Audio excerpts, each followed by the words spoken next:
Mikhail Tal loved to sacrifice his pieces, and unlike most people who do, he was actually extremely good at it, even being world champion at one point in time. This game is one of the craziest games I've ever seen in my life, and that is without exaggeration, so let's jump into it. So we have Tal with the white pieces versus Bent Larsen. He was a really great player in the 1960s and 70s.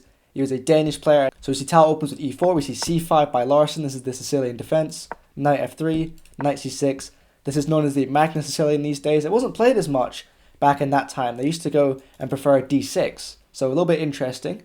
d4, c takes d4, knight takes d4, and then e6. This is the Taimanov variation of the Sicilian. Black usually likes to get his queen over to c7, short castle, and try and attack white on the queen side, because white is probably going to castle queen side. So we see knight to c3 by Tal, just getting another piece into the game. d6, now this frees up both his bishops to develop to these two quite nice squares, and also prevents this e-pawn from moving forward anymore. Bishop to e3, very important here. You don't blunder and go play a move like bishop d2, because then you might just drop your knight. So bishop e3, play for a reason. And if also Bent wants to fianchetto his dark squared bishop, that means this knight is now sufficiently defended by both the queen and the bishop. So quite a useful move. Knight to f6, getting another piece in the game. f4 by Tal. He's not messing around. He's making it very clear that his intention is to get to the king and fast. So we see bishop to e7. Bent Larsen wants to castle, get the hell out of there as quickly as possible. Queen to f3, another piece on this f-file ready to rage towards that black king. Castles, and then long castles. The game is on. So as I said, one's going to attack, the other's going to attack another flank, and it's going to be a very interesting game. So we see queen to c7 by Larsen, where we finally see that classic Taimanov sort of move, and then knight db5, just trying to put some pressure on that queen, and maybe get some better control of this d6 pawn, maybe to win it, because this d6 pawn is not very well defended so far. It's not defended by any other pawns, and a good thing about if a pawn's undefended or backwards is this pawn almost is. It'd be backwards if that pawn was there. You want to control the square in front of the pawn. It's very important positionally, because if this pawn could just move forward, it would no longer be a target if you could just exchange it off easily. So we see queen to b8. A little bit of an interesting move. You know, this rook is looking a bit sad these days, because this queen is just blocking off all of its access. But queen is still relatively in the game. You know, queen's a very mobile piece. You can move the bishop, move it along the e-file, and maybe get it back into the game along this diagonal, but we're just going to have to see for ourselves. So g4, played by Tal. I mean, what is this guy doing? This guy is an absolute madman. Just launching another pawn into the attack. I mean, here he can even go h4 as well. Just get all the four pawns, get connect 4 attacking the king. This is absolutely brutal. Now the game slows down a little bit. a6, kicking the knight away. Knight d4. Knight takes d4. Bishop takes d4. Now, Tal's bishop is now very strong, aiming towards the king. That g7 pawn is fearing for its life right now. b5. The attack begins on the black flank. g5. Kicking the knight away. Now these pawns are getting dangerously close to that black king. Knight d7. Bishop to d3. Tal brings his last minor piece into the game. b4. Hits the knight. Knight has to move away. Knight d5. Into the center of the board. Into attack. This is analysis by Damsky. Damsky says, the piece sacrifice is a positional one, since it has been used to erect an invisible barrier on the e-file. A number of squares on it, e5 and e6, are controlled by white pawns, and a white rook will soon be moved to e1. So because after takes, we can now see these squares that he's talking about.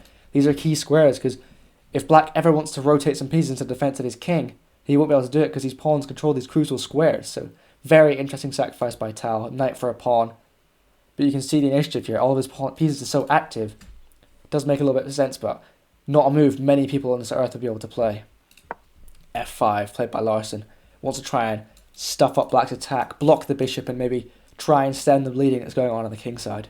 Rook d1. There we go. The rook lands itself on the e-file, planted there in this open file in the middle of the board. Obviously, you must, as you know, if there's an open file you want to be controlling with your rooks, Tal's doing that here. Rook f7, defending the bishop. And then h4. Tal finally brings that h-pawn into the game. Engines love it. h4, the move you do when you don't know what to do, but here it's just a clear idea, attacking on the king side. So you see bishop to b7, fianchettoing that bishop almost, getting it on the longest diagonal on the board. Bishop takes f5, another sacrifice. This time is a little bit of a simpler idea. The idea is if it deflects the rook off the square, the rook is no longer guarding the bishop, so we see takes and takes. And then knight e5 by Larsen. He thinks he has to try and sacrifice back the piece, but no, it's not a sacrifice. This pawn cannot take. And the bishop takes, so it's simply recaptured by the pawn, and this rook is still blocked. Tal's queen is hit. How is he going to go about this? Queen to e4. Hits the rook. Queen defends the rook. Now hits Tal's rook. His attack is seemingly over. What can he possibly do here? See, f takes e5. Now his queen is no longer hit. Rook f4. Queen e3. Rook f3. Queen e2, chasing the queen away. Queen takes e7. Larsen recaptures the rook. Queen takes f3. Tal recaptures Larsen's rook. D takes e5, capturing in the center. Now this pawn is passed, but then so is Tal's. And black's king is looking a bit weak. Rook e1, attacking that pawn, pinning it to the queen. You can't take here. Rook d8, threatening this pawn. Larsen saying, you attack my pawn, I'm going to attack yours. So we see rook takes e5, now defends the d5 pawn a little bit more, and also hits the queen. Tal's initiative is really coming into play here now. Queen d6, and then queen to f4. Great move. Also threatening discoveries like rook e8 check. And obviously you don't want to go here, or you can't go there because the queen covers the squares. You have to take, and he's threatening to win Larsen's queen here. So this simple tactic, white manages to keep his 2 extra pawns, and the finish is just straightforward for Tal. Rook f8 hits the queen. Queen e4 just moves out of the way. b3, a takes b3, nothing doing there. Rook checks in the back rank, of course. King slides away. Queen check, but easily blocked. c3. Larsen has nothing. Queen d6. And then we see Tal's brilliance really come into play here. He's thrown all his pawns. He's shown surprising finesse in the endgame. But how is he going to finish this off? With a flourish, of course. Bishop to c5. Controlling this f8 square. Hitting the queen. And if Larsen captures, what he does, queen takes c5. Tal has the brutal rook e8 check. I'm sure you puzzle rushers will be like, wait, doesn't that square control twice? This isn't actually mate. Well, after rook f8, Tal has a beautiful move. Queen to e6 check. King is forced over and you can't take just yet. Queen to f7. Hits the rook.